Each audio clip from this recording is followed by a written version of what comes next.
Hello everyone, this is Bob అలెఫెక్టస్. మీతో ఈ విధంగా కలుసుకోవడానికి దేవుడు ఇచ్చిన కృపను బట్టి దేవునికి వందనాలు తెలియజేస్తూ ఉన్నాను. సో క్రిస్మస్ని సెలబ్రేట్ చేసుకుంటా ఉన్నాం మీనింగ్ఫుల్గా. సో 24th వచ్చేసాం, December 24th.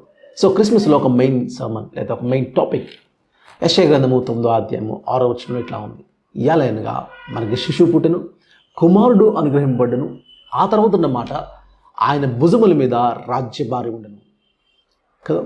సో కింగ్డమ్స్ అనేవి ఇస్ ఆన్ హిస్ షోల్డర్స్ అని ఉంది, ప్రభుత్వాలు ఆయన భుజాల మీద ఉంది అని అన్నారు. కాబట్టి క్రిస్మస్ యొక్క మెసేజ్ శిశు పుట్టాడు దగ్గర కాదు. ఆయన ఎందుకు వచ్చాడండి? ప్రపంచాన్ని ఏలడానికి, ఆయన రాజ్యాన్ని స్థాపించడం కోసం. కాబట్టి క్రైస్తవులుగా నువ్వు నేను మనందరం చెప్పుకుంటుందంటే దేవుని రాజ్యం అని చాలాసార్లు మనం మాట్లాడుతూ ఉన్నాం, కానీ what is Kingdom of God. కాబట్టి దేవుని రాజ్యం అంటే ఏంటో మనకి అవగాహన ఉండాలి. దీని మీద ఎక్కువ మాట్లాడింది, దేవుని రాజ్య నిర్మాణంలో యాక్టివ్గా పాల్గొన్న ఒక వ్యక్తిని మనందరికీ సుపరిచితుడే. ఆయన ఎవరంటే ప్రవీణ్ పగడాల గారు, నా ఫ్రెండ్. సో ఈ ఇయర్ ఆయన్ని లేరు మన మధ్యన, ఆయన దేవుని సన్నిధిలో ఉన్నారు. December 30వ తారీఖున ఆయన యొక్క బర్త్డే. కాబట్టి December 24th నుంచి December 30th వరకు ఉన్న టైంని ఏమన్నా కింగ్డమ్ వీక్గా సెలబ్రేట్ చేయాలని నిర్ణయించుకున్నాం. కాబట్టి సో మీ చర్చెస్లో ఎవరైతే మీ చర్చెస్లో యాక్టివ్గా ఉన్నారో పెద్దలు కానీ పాస్టర్స్ కానీ మీ రిక్వెస్ట్ ఏంటి అని అంటే, ఈ వీక్ మీకు అవకాశం ఉన్న ప్రతిసారి దేవుని రాజ్యం అంటే ఏంటో కొంచెం అవగాహన తెచ్చుకోవడానికి ప్రయత్నం చేయండి. ఎందుకు అని అంటే, ప్రవీణ్ అన్న యొక్క లైఫ్ స్టైల్లో దేవుని యొక్క రాజ్య విలువలతో ఆయన జీవించాడు. ఆయన మీద ఈరోజు చాలా పుకార్లు వచ్చినాయి, కానీ ఆ పుకార్లు వెనకాల మనం గమనించవలసింది అదేంటి అని అంటే, మెడికల్ రిపోర్ట్లోనే అంటే ఆయన చనిపోయిన తర్వాత వచ్చిన మెడికల్ రిపోర్ట్స్ ఏమైతే ఉన్నాయో దాంట్లోనే 22 కాంట్రడిక్షన్స్ ఉన్నాయి, చాలా కాంట్రడిక్షన్స్ ఉన్నాయి. దానికి క్లారిటీ లేదు, ఇంకా ఇవ్వలేదు. సో సాక్షి అపాలజెటిక్స్ ఏం చేసింది అంటే దాని మీద కోర్టులో కేసు వేసేసింది. కాబట్టి ఆ మెడికల్ రిపోర్ట్లోనే కాంట్రడిక్షన్స్ ఉన్నాయి. సో ఆయన మరణం చుట్టూ చాలా మిస్టీరియస్ థింగ్స్ ఉన్నాయి, దాన్ని ఇంకా డీల్ చేయలేదు. ఇంకొకటి ఏంటి అంటే, ప్రవీణ్ అన్నతో నేను 2018 నుంచి నేను ఆయనతో కలిసి ఐ వర్క్ టుగెదర్, లేదా కొన్ని ఏరియాస్లో మేము కలిసి వర్క్ చేసాం ఇవన్నీ. కాబట్టి ఆయన యొక్క లైఫ్ స్టైల్ నేను చూసినప్పుడు, దగ్గర గమనించినప్పుడు నాకు కనబడిందంటే, ఒక వ్యక్తి క్రీస్తు యొక్క పోలికలకు చెక్కబడితే ఎలా ఉంటాడు అంటే ఇలా ఉంటాడు అని చూపించిన వ్యక్తి. సో నేను దాన్ని నేను ఎగ్జాక్ట్ చెప్పట్లేదు, లేకపోతే ఆయన లేదా నేను ఒక ఫ్యాన్ అలా మాట్లాడట్లేదు. నేను ఒక సేవకుడిగా చెప్తాను. అదేంటంటే, నేను చాలామంది సేవకులను చూశాను, కానీ వాళ్ళకి నాలెడ్జ్ ఉంది, కానీ నాలెడ్జ్తో పాటు వినయం, కానీ నాలెడ్జ్తో పాటు ఆ పర్సనాలిటీ, యాటిట్యూడ్, బిహేవియర్ ఒక వ్యక్తినిలో నేను చూశానంటే ప్రవీణ్ పగడాల గారిలో. సో ఈజీగా ఒకరిని క్షమించే గుణం, అనేకులకి ప్రేమించే గుణం, అంత చిన్న వయసులోనే ఇంత మెచ్యూరిటీ ఎలా వచ్చిందో చాలాసార్లు నాకు అర్థమయ్యేది కాదు. కొన్ని వేల మంది అమ్మాయిల్ని వ్యభిచార వృత్తిలోంచి బయట తీసుకొచ్చాడు. నార్త్లో అంత మాత్రమే కాదు, సుమారు 500 మంది పైగా అమ్మాయిలకి పెళ్ళిళ్ళు చేసి సారిచ్చి పంపించాడు. చాలామందిని అడాప్ట్ చేసుకుంటాడు.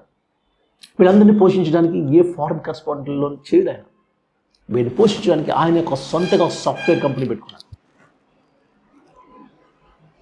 కానీ ఇంత కోట్లు సంపాదించిన వ్యక్తి ఏ రోజు సెలబ్రిటీ స్టేటస్లో ఉండి లగ్జరీ కార్స్లో తిరిగి అట్లా ఏం లేడు.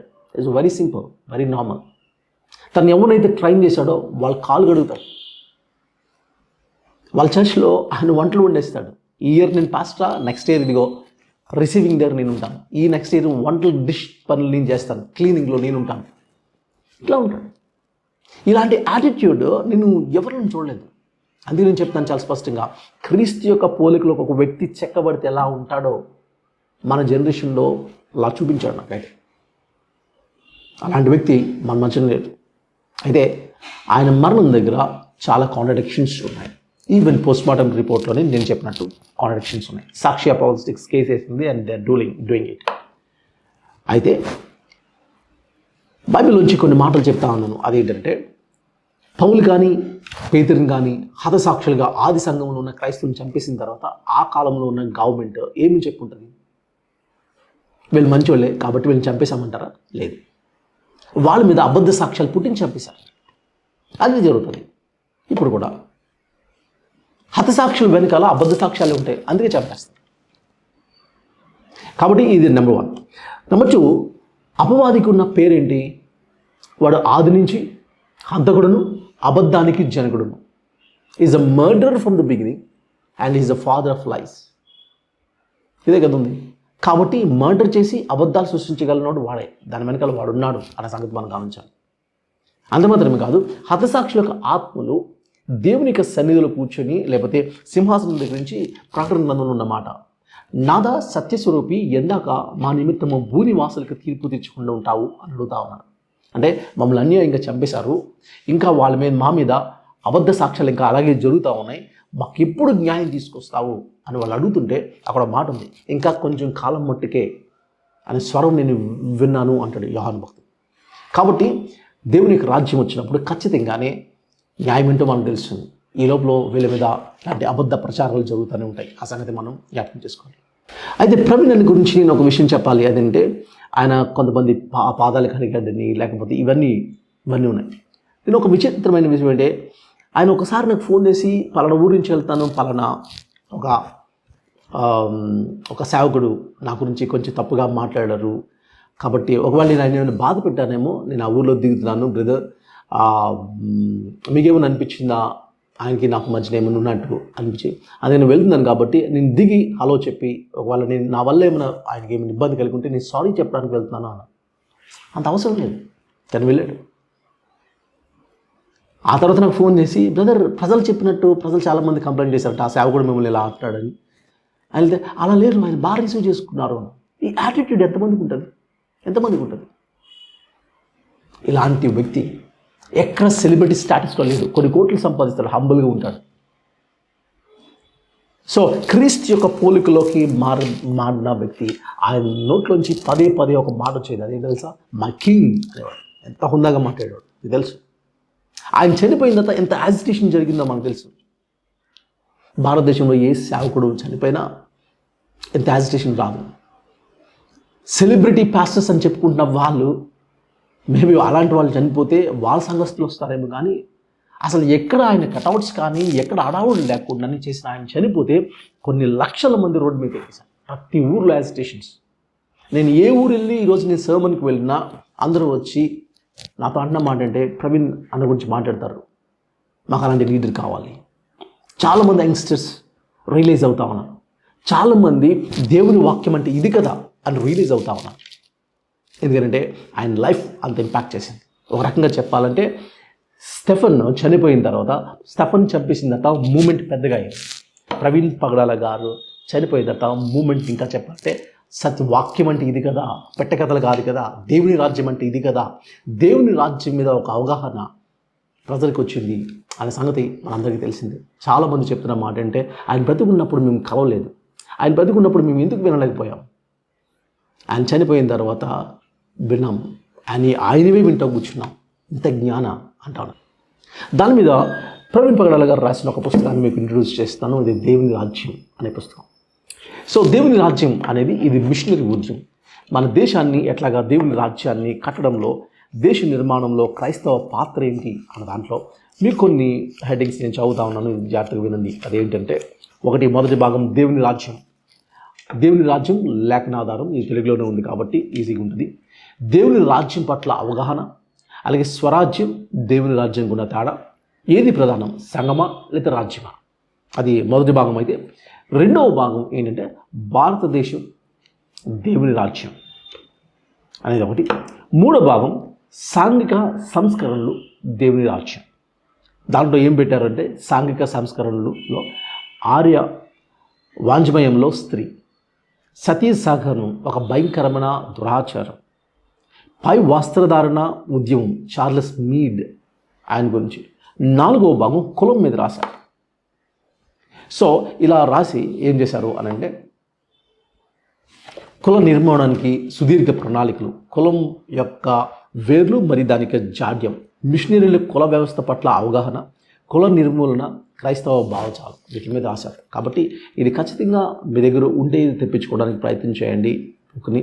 సో ఇది అట్లీస్ట్ మీ చర్చెస్లో దీని మీద ఒక అవగాహన తీసుకురండి. ఎందుకంటే దేశాన్ని నిర్మించడంలో మనం క్రైస్తవులు ఏ యొక్క బాధ్యత తీసుకున్నాం అనే విషయాలు మనకి అర్థం అవ్వాలి. సో దేవుని రాజ్యాన్ని దేవుడు ఎలా కట్టాడు, ఎస్పెషల్లీ భారతదేశ నిర్మాణంలో దేవుని రాజ్యం ఏంటి. సో దేవుని రాజ్యం అనే నెంబర్ ఆఫ్ టైమ్స్ మనం మాట్లాడుతూ ఉన్నాం. కానీ what is Kingdom of God? దేవుని రాజ్యం అంటే ఏంటి?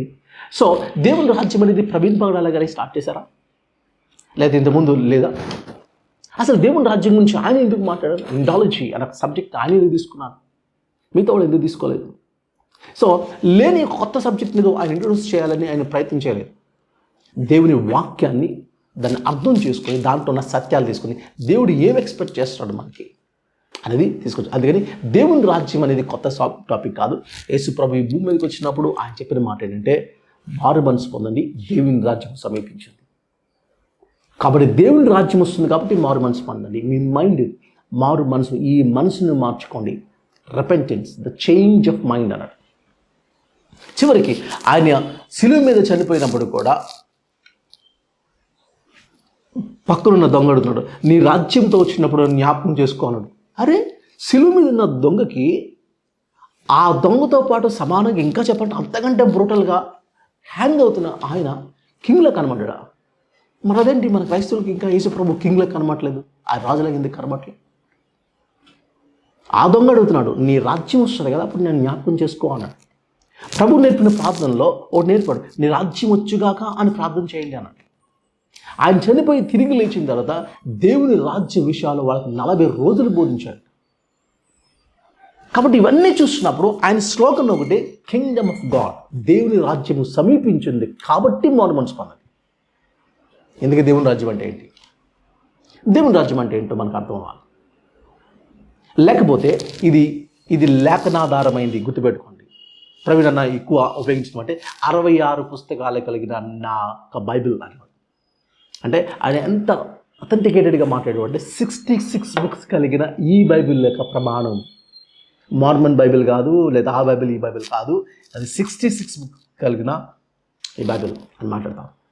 సో ఈ బైబిల్లో ఏంటి దేవుని రాజ్యం అంటే ఏంటో మనకు ఒకసారి కొంచెమైనా నేను లైక్ డీటెయిల్స్ ఇస్తాను. ఈ వీక్ అంతా నేను మీ అందరినీ ఎవరైతే వాచ్ చేస్తూ ఉన్నారో, ఈవెన్ ఎస్పెషల్లీ నేను పాస్టర్స్కి, లీడర్స్కి చెప్తా ఉన్నాను, మీ సంఘాల్లో మీరు మాట్లాడుతున్నప్పుడు గ్రీటింగ్స్ చెప్పినా, లేదా మీ సంఘాల్లో మీరు ప్రసంగాలు చేసిన ఈ వీక్ని కింగ్డమ్ వీక్గా సెలబ్రేట్ చేయండి. ప్రజలకి తెలియపరచండి. అదేంటే దేవుని రాజ్యం అంటే ఏంటి, ఎలా స్థాపించాలి అనే విషయాలు మనం ఆలోచించండి. ఈ వీక్ ఇట్స్ అన్ ఆపర్చునిటీ. మనకి క్రిస్మస్లో కానీ మనకి సర్మన్స్లో కానీ దేవుని రాజ్యం అంటే ఏంటో మనం స్థాపించవలసింది, ఎస్టాబ్లిష్ చేయవలసింది ఉంది. ఎందుకు అని అంటే ఒక మాట చెప్తాను. పాత నిబంధన గ్రంథంలో ఇట్లా ఉంది. ఆది కాండం అయిపోయింది, నిర్గమకాండం ఇలా స్టార్ట్ అయింది. ఆది కాండం ఎవరితో అంటే యోసేపు యొక్క మరణంతో క్లోజ్ అయింది. నిర్గమకాండం ఇదిగో ఫరోతో స్టార్ట్ అవుతుంది.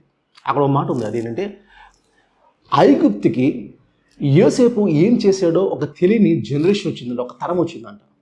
కాబట్టి తెలియని తరము, తెలియని ఫరో వచ్చాడట. అందుకని ఇశ్రాయేలీని ఏడిపించడం నేర్చుకున్నాడు. అంటే క్రిస్టియన్స్ భారతదేశానికి ఏం చేశారో ఒక తెలియని తరము, తెలియని జనరేషన్ వచ్చింది. కాబట్టి ఈరోజు క్రిస్టియన్స్ నేర్పిస్తున్నాను. మీకు యూట్యూబ్ ఆన్ చేస్తుంది. ఈవెన్ నైట్ నేను చూశాను, ఒక చర్చ్లోకి వెళ్ళి జై శ్రీరామ్ అంటావా, లేదా జై శ్రీరామ్ ఎవరు మతం మార్పు చేస్తున్నారు? ఏంటిది? ఏం స్థాయిలో హేట్రెడ్ని పెంచుకున్నారు?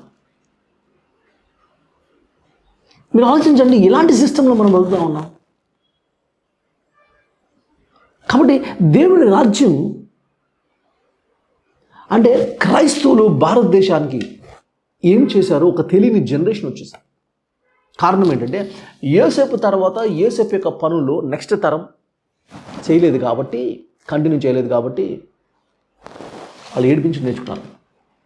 సో క్రైస్తవులుగా మనమందరం క్రిటిక్ చేసుకోవాల్సింది, మీరు కానీ నేను కానీ క్రిటిక్ చేసుకోవాల్సింది ఏంటి అంటే, మన మిషనరీస్ చేసిన పనులు నిజంగానే మనం కంటిన్యూ చేసామా? మన మిషనరీస్ టైంలో స్కూల్ బిల్డింగ్ పెద్దదా, చర్చ్ బిల్డింగ్ పెద్దదా? హాస్పిటల్ బిల్డింగ్ పెద్దదా, చర్చ్ బిల్డింగ్ పెద్దదా? ఏవి పెద్దవి? అవే పెద్దవి. Schools, hospitals. చర్చెస్ చిన్నమంది. ఈరోజు ఏమైపోయిందంటే చర్చెస్ ప్రాంతం అయిపోయింది. సోషల్ రెస్పాన్సిబిలిటీ లేని ఒక కాన్సెప్ట్ ఎస్టాబ్లిష్ అయిపోయింది.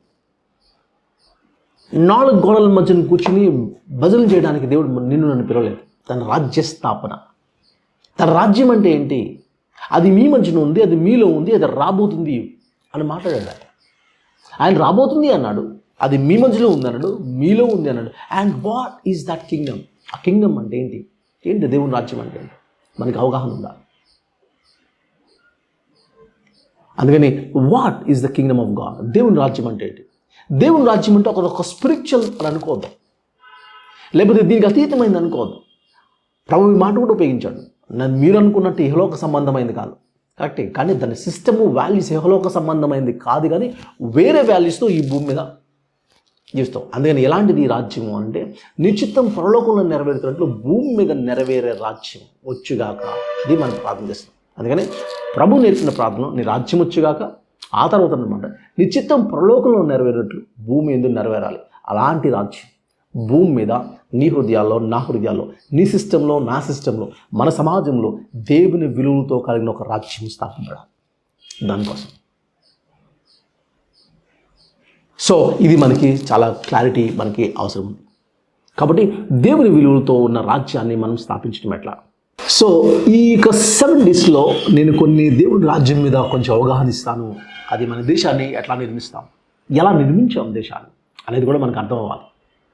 కాబట్టి ఈ బుక్ మీకు చాలా ఉపయోగపడుతుంది. కాబట్టి మీ చర్చెస్లో మన యంగ్స్టర్స్ని ప్రోత్సహించండి. కాబట్టి చర్చ్లో కూర్చుని పాటల వరకు, గిటార్లు కొట్టుకునే వరకు, ప్రైజ్ అండ్ వర్షిప్ వరకు దేవుని లిమిట్ చేయొద్దు అన్న మాటలు వినండి. జాగ్రత్త, లిమిట్ చేయొద్దు. దాని మించి దేవుడు ఏం కోరుకుంటున్నాడు సమాజంలో అనే విషయాల్ని మనం అర్థం చేసుకోవడానికి ప్రయత్నం చేయాలి.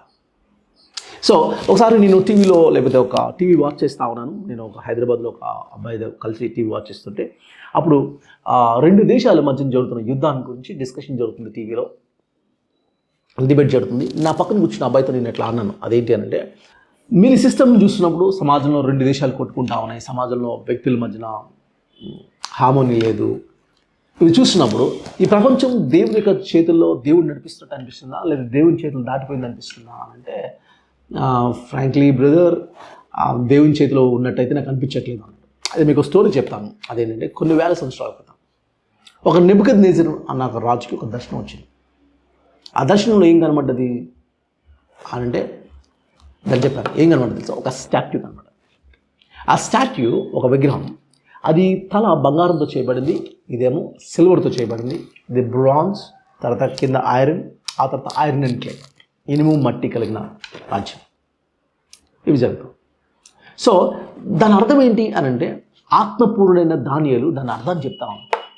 ఏమంటే, మన 21st century ఉన్న నాకు ఇంకా క్లారిటీ వస్తుంది. అదేంటంటే, ఫస్ట్ బాబిలోనియన్స్ రూల్ చేశారు, తర్వాత పారసీకులు రూల్ చేశారు, తర్వాత రోమ్ రూల్ చేసింది, తర్వాత గ్రీస్, లేకపోతే అలెగ్జాండర్ ది గ్రీక్, ఆ తర్వాత రోమ్ రూల్ చేసింది. తర్వాత ఇనుము మట్టి కలిగిన రాజ్యం, ప్రస్తుతం మీరు డెమోక్రసీ అనండి, లేకపోతే ప్రస్తుతం ఉన్న రాజ్యాలను చూసి ఇనుము మట్టి కలిగిన రాజ్యం జరుగుతున్న టైంలో ఒక చిన్న రాయి వచ్చి కొట్టిందంట.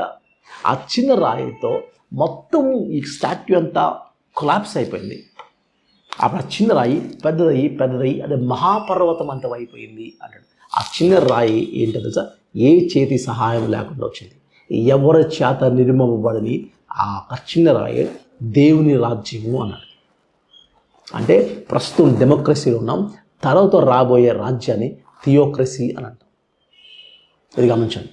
అంటే దేవుడే పరిపాలించే ఒక రాజ్యం. అంటే ప్రపంచ చరిత్రని దేవుడు ముందుగానే కొన్ని వేల సంవత్సరాల క్రితం ఆల్రెడీ చెప్పేసి, తర్వాత రాబోయేది దేవుడే పరిపాలించే రాజ్యం. ఇది గమనించండి. మీకు ఇది కావాలి అని అంటే దీనికి కొంచెం ఇంకా క్లారిటీ నేను రేపటి నుంచి మీతో మాట్లాడడానికి ప్రయత్నం చేస్తాను. ఆది కాండం నుంచి ప్రకటన గ్రంథం వరకు దేవుడు తన రాజ్యాన్ని ఎట్లా స్థాపిస్తుంటూ ఉంటాడు. దాంట్లో మన దేశాల్లో, లేకపోతే మన వ్యవస్థలో, లేకపోతే మన పట్టణాల్లో, మన జీవితాల్లో దేవుడు ఎలాంటి వెలుగుని తీసుకొచ్చాడు, దేవుని యొక్క రాజ్యపు విలువలతో మనుషులు ఎలా మారారు, సొసైటీస్ ఎలా మారినాయి, ఎలాంటి చేంజ్ వచ్చినాయో రేపటి నుంచి మనం ఆలోచించడానికి ప్రయత్నం చేస్తాం. కాబట్టి నేను ఈ వీక్ మీ అందరికీ చెప్తుంది ఏంటంటే, ఇది కింగ్డమ్ వీక్గా మీరు సెలబ్రేట్ చేయండి. మీ చర్చెస్లో మన చర్చ్ యంగ్స్టర్స్ని మనం ప్రోత్సహించవలసిన అవసరం ఉంది. సమాజంలో ఉన్న ఇష్యూస్లోకి క్రిస్టియానిటీ వెళ్ళాలి. లేదు అని అంటే ఒక ఇర్రెలవెంట్, ఒక రిలీజన్ అయిపోయే ప్రమాదం కూడా ఉంది. కాబట్టి గుర్తుపెట్టండి, దేవుడు ఈ సమాజంతో ఇన్వాల్వ్ అయ్యాడు. క్రిస్మస్ యొక్క మెసేజ్ ఏంటి అంటే, గాడ్ లేదా word became flesh, God became man, లేదా దేవుడు మనిషిగా ఉన్నాడు. మతాలకి క్రిస్మస్కి ఉన్న తేడా అదే. మతాలు మనిషి దేవుని వెతుక్కుంటూ వెళ్తే, క్రిస్మస్లో దేవుడు మనిషిని వెతుక్కుంటూ వచ్చాడు. కాబట్టి వర్డ్ బికేమ్ ఫ్లెష్ అంటే వాక్యము శరీర రీతిగా వచ్చింది. వాక్యంలా కాదు అంటే ప్రసంగాలు కాదు, ఆ ప్రసంగం క్రియల్లోకి రావాలి. అది ఆలోచనలోకి వచ్చి క్రియల్లోకి వచ్చి సమాజాన్ని ప్రభావితం చేసేదిగా ఉండాలి. ఒక మెరుగైన సమాజం ఫామ్ అవ్వాలి. అందుకని వర్డ్ బికేమ్ ఫ్లెష్ అనేది గమనించండి. వర్డ్ బికేమ్ వర్డ్ కాదు. అందుకని దేవుని యొక్క వాక్యము అనగానే దేవుని రాజ్యం అంటే అది మాటలతో కాదు, కేవలం అక్కడ వరకే ప్రార్థన వరకు, ప్రసంగాల వరకు పరిమితం చేయాలి, పాటల వరకు పరిమితం చేయదు. దానికి మించి నువ్వు వెళ్ళి ఎంగేజ్ అయ్యి, సొసైటీతో ఎంగేజ్ అయ్యి, సొసైటీలో ఎలాంటి మార్పులు, దేశ నిర్మాణానికి మనం ఎట్లా నాంది పలకాలి, ఒక మెరుగైన సమాజం ఎట్లా నిర్మించాలో మనం రేపు నుంచి మనం సీరియస్గా వద్దాం. ఆది కాండం నుంచి ప్రకటన గ్రంథం వరకు మనం ఒక ఐడియాని తీసుకుంటూ మనం వద్దాం. ఓకే, అండ్ హోప్ఫుల్లీ మీరు ఈ వీక్ అంతా మీనింగ్ఫుల్గా ఎవ్రీడే జరుగుతున్న ఈ వీడియోని మీరు చూడండి. ఒక సిరీస్ వెళ్తుంది. సో దేవుని రాజ్యం అంటే ఏంటో అర్థమవుతుంది, ఆది కాండం ఏం మాట్లాడుతుంది, అక్కడి నుంచి ప్రకటన గ్రంథం వరకు ఓవరాల్గా బైబిల్ అంతా ఏం మాట్లాడుతుందో మనకు అర్థమవుతుంది. ఎందుకు అంటే ఒక మాట చెప్పి నేను క్లోజ్ చేస్తాను. ఆది కాండం మొదటి 2 అధ్యాయాలు it starts with a garden, ఒక తోటతో స్టార్ట్ అవుతుంది. ప్రకటన గ్రంథం లాస్ట్ 2 అధ్యాయాల్లో it's ends with a city, అదొక పట్టణంతో క్లోజ్ అవుతుంది. కాబట్టి నా ప్రయాణం from the garden to city. ఇది గమనించండి. తోట నుంచి పట్టణం వైపు వెళ్ళడానికి దేవుడు మనల్ని ఎలా సంకల్పిస్తా ఉన్నాం, ఎలా తీసుకెళ్తున్నాం, ఆ బిగ్ పిక్చర్ చూడడానికి మనం ప్రయత్నం చేద్దాం. ఎందుకంటే మన బైబిల్ స్టోరీస్ తెలుసు, కానీ బైబిల్ స్టోరీ తెలియదు. We know the stories from the Bible, but we don't know the Bible story. Bible ఉన్న కథలు ముక్కలుగా తెలుసు, కానీ బైబిల్ యొక్క ఓవరాల్ కథ ఏంటో మనకు తెలియదు. అది గమనిద్దాం. రేపటి నుంచి మీనింగ్ఫుల్గా ఎవ్రీడే మీరు ఒక 15 to 20 minutes మీరు కాలు కూర్చోగలిగితే చాలా కొన్ని సత్యాలు మనం తెలుసుకోవచ్చు. దేశ నిర్మాణంలో, రాజ్య నిర్మాణంలో మనం మీనింగ్ఫుల్గా పార్టిసిపేట్. అప్పుడు మనకి ఎందుకు చదువుకోవాలి, ఎందుకు ఉద్యోగాలు చేయాలి, లేకపోతే ఎందుకు పాలిటిక్స్లోకి ఎంటర్ అవ్వాలి, ఎందుకు బిజినెస్లోకి రావాలి, ఎందుకు ఎడ్యుకేషన్, ప్రతి డిపార్ట్మెంట్లోకి ఎలా వెళ్ళాలి అనేది మనకి అర్థం. అప్పుడు మీనింగ్ఫుల్గా దేవుని రాజ్యాన్ని మనం కట్టగలం. అలా ఉండేలాగా దేవుడు మిమ్మల్ని దీవించుగాక. ఆమేన్.